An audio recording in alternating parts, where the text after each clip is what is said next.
Hello students, स्वागत है आपका पीसीएम स्टार क्लासेज पर। आज के वीडियो में मैं आपको रासायनिक अभिक्रिया के अंतर्गत भौतिक और रासायनिक परिवर्तन समझाऊंगा। ये क्लास 10th का टॉपिक है और कंपटीशन में भी पूछा जाता है। तो आइए देखते हैं कि भौतिक परिवर्तन और रासायनिक परिवर्तन क्या है, और इनको समझने से पहले आप परिवर्तन के बारे में समझ लीजिए। परिवर्तन क्या है?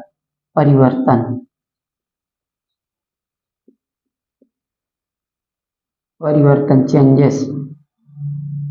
परिवर्तन, तो परिवर्तन आपने देखा होगा कि प्रकृति में बहुत से पदार्थ पाए जाते हैं और उनमें प्रतिपल परिवर्तन होता रहता है, पल पल परिवर्तन होता है, क्योंकि परिवर्तन प्रकृति का नियम है। जैसे दूध का खट्टा होना, बर्फ का पिघलना, पानी का भाप बनना, लोहे पर जंग लगना, ये सब परिवर्तन के उदाहरण हैं। अब इन परिवर्तनों को हम दो भागों में बांटते हैं। नंबर एक भौतिक परिवर्तन, फिजिकल चेंजेस, और दूसरा रासायनिक परिवर्तन। तो आइए एक एक के बारे में समझते हैं। पहले हम भौतिक परिवर्तन। नंबर एक भौतिक परिवर्तन। भौतिक परिवर्तन,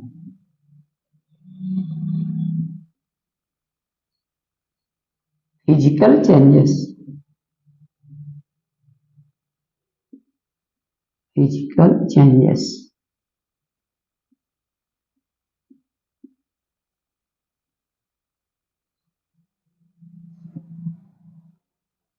वे परिवर्तन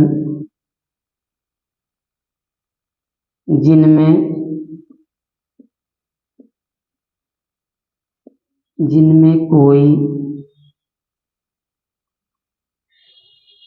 नया पदार्थ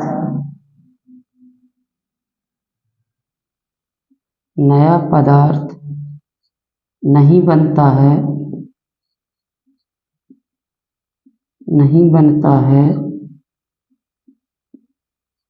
भौतिक परिवर्तन कहलाते हैं। भौतिक परिवर्तन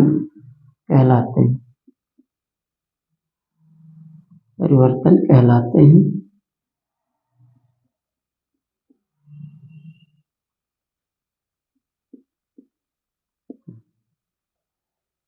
इन परिवर्तनों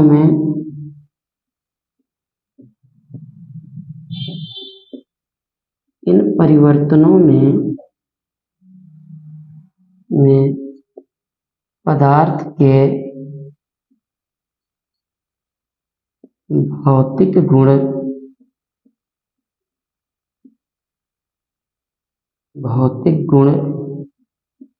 जैसे, अब भौतिक गुण पे क्या आता है? जैसे रंग, अवस्था, या प्रकार आदि में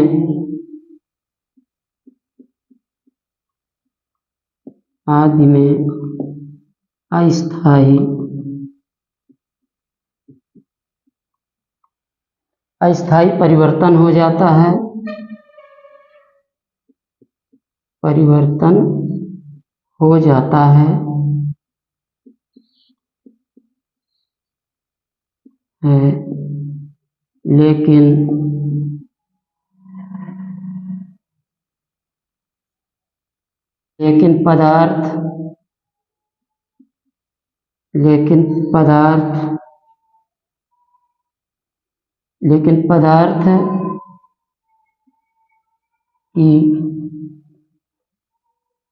लेकिन पदार्थ के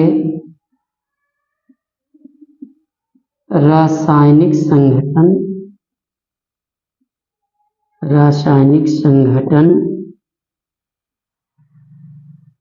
व संरचना पर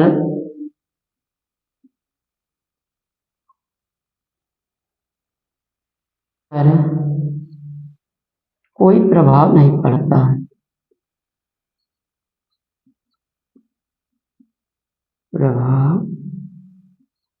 नहीं पड़ता।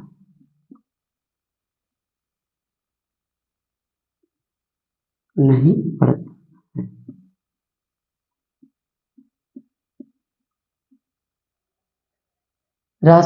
भौतिक परिवर्तन वे परिवर्तन होते हैं जिनमें कोई नया पदार्थ नहीं बनेगा।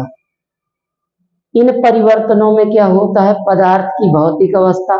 अब भौतिक अवस्था में क्या क्या आता है, जैसे रंग, पदार्थ का रंग, अवस्था, अवस्था से मतलब है ठोस, द्रव, गैस या प्रकार आदि में अस्थायी परिवर्तन हो जाता है। कैसा परिवर्तन होता है, अस्थायी परिवर्तन हो जाता है। लेकिन पदार्थ के रासायनिक संगठन व संरचना में कोई प्रभाव नहीं पड़ता है। ये परिवर्तन क्या होते हैं, अस्थायी होते हैं। अगर हम परिवर्तन का कारण हटा देंगे तो हम पुनः मूल पदार्थ प्राप्त कर लेंगे। ओके, ये परिवर्तन कैसे होते हैं, अस्थायी होते हैं। अगर हम परिवर्तन का कारण हटा लेंगे तो हमें पुनः मूल पदार्थ प्राप्त हो जाएगा। तो भौतिक परिवर्तन वे परिवर्तन है जिनमें कोई नया पदार्थ नहीं बनता है, केवल पदार्थ के भौतिक गुण जैसे रंग, अवस्था व प्रकार आदि में अस्थायी परिवर्तन हो जाता है और उसके रासायनिक संगठन और अणु संरचना पर कोई प्रभाव नहीं पड़ता है। जैसे जैसे बर्फ का पिघलना, बर्फ का पिघलना, बर्फ का पिघलना, जल का भाप में बदलना,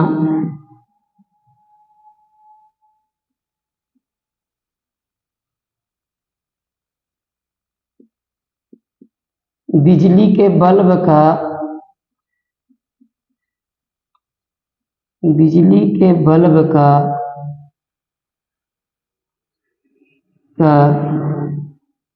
जलना,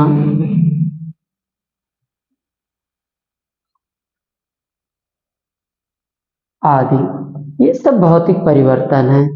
इन परिवर्तनों में कोई नया पदार्थ नहीं बनता। जैसे बर्फ का पिघलना, बर्फ पिघलती है तो क्या हो जाता है, जल बन जाता है और उसी जल को हम फिर से फ्रीजिंग कर देंगे तो फिर से बर्फ बन जाएगा।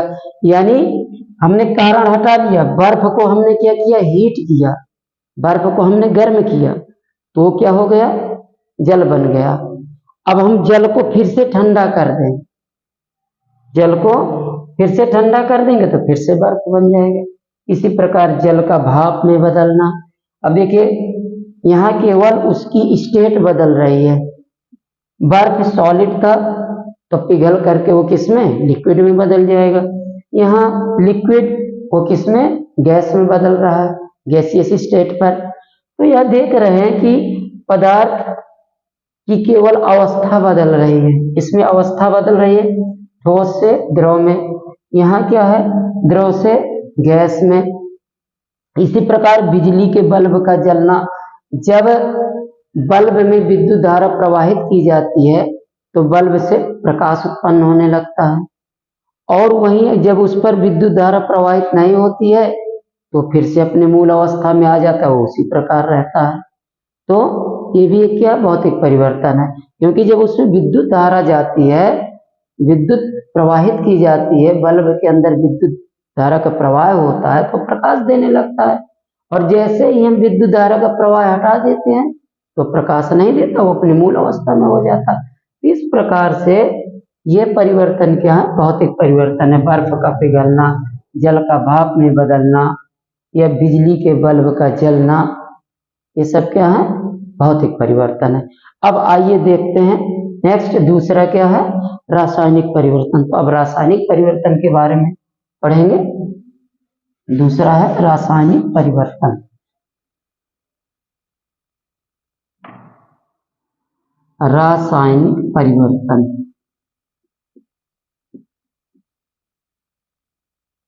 रासायनिक परिवर्तन, केमिकल चेंजेस, परिवर्तन। केमिकल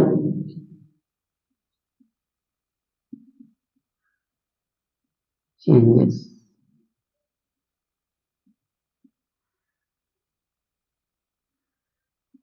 भौतिक परिवर्तन में क्या था, कोई नया पदार्थ नहीं बनता था। इसमें रासायनिक परिवर्तन वे परिवर्तन जिनमें कोई नया पदार्थ बन जाता है क्या कहलाते हैं, रासायनिक परिवर्तन कहलाते हैं।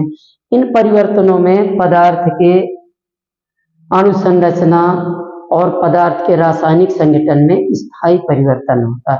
उसमें परिवर्तन क्या था, स्थायी था भौतिक परिवर्तन में। वहां परिवर्तन का जो हम कारक था उसको हटा लेते तो मूल अवस्था में पदार्थ प्राप्त हो जाएगा। लेकिन इसमें हम अगर परिवर्तन का कारण हटाएंगे तो पदार्थ मूल अवस्था में वापस नहीं आ पाएगा। तो रासायनिक परिवर्तन क्या है, इस प्रकार परिभाषित करेंगे, वे परिवर्तन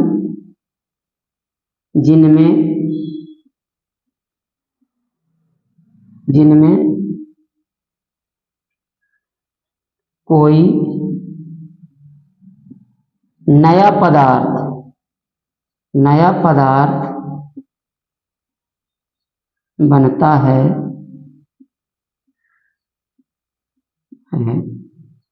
रासायनिक परिवर्तन कहलाते हैं। रासायनिक परिवर्तन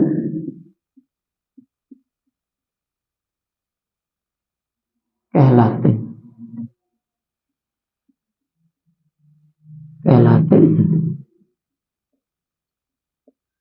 इन परिवर्तनों में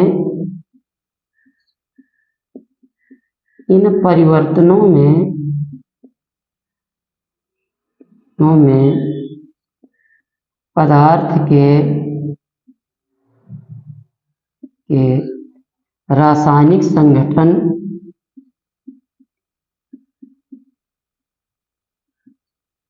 के रासायनिक संगठन व अणु संरचना में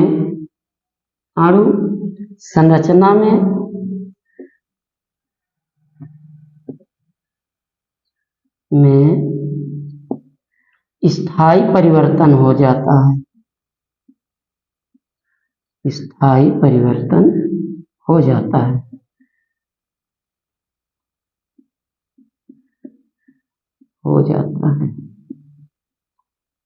बहुत ही आसान है। रासायनिक परिवर्तन वे परिवर्तन जिनमें कोई नया पदार्थ बनता है, रासायनिक परिवर्तन कहलाते हैं। इन परिवर्तनों में पदार्थ के रासायनिक संगठन व अणु संरचना में स्थायी परिवर्तन हो जाता है। यानी परिवर्तन का कारण अगर हम हटा दें तो पदार्थ को हम मूल अवस्था में प्राप्त नहीं कर सकते हैं। यानी रासायनिक परिवर्तन में कोई नया पदार्थ बन जाता है। जैसे दूध का दही में बदलना, अब दूध से दही बन गया तो हम दही से दूध नहीं बना सकते। कागज का जलना, हमने कागज को जला दिया तो कागज जलकर राख हो गया, तो अब राख से कागज पुनः नहीं प्राप्त हो पाएगा। तो इस प्रकार के परिवर्तन जिनमें कोई नया पदार्थ प्राप्त हो जाता है और पुनः मूल पदार्थ प्राप्त न किया जा सके, वो क्या कहलाते हैं, रासायनिक परिवर्तन कहलाते हैं। जैसे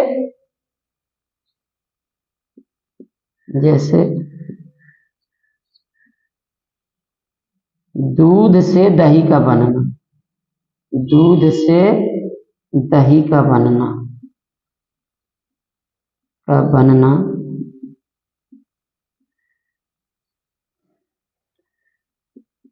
लोहे पर जंग लगना,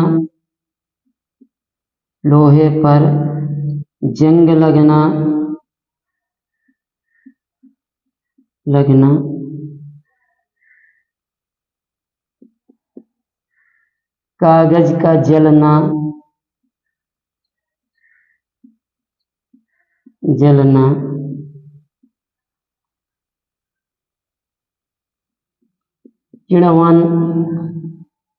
किण्वन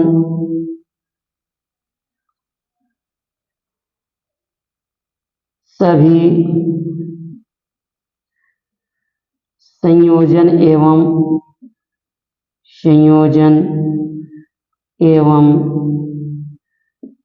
अपघटन अभिक्रियाएं, अपघटन अभिक्रियाएं।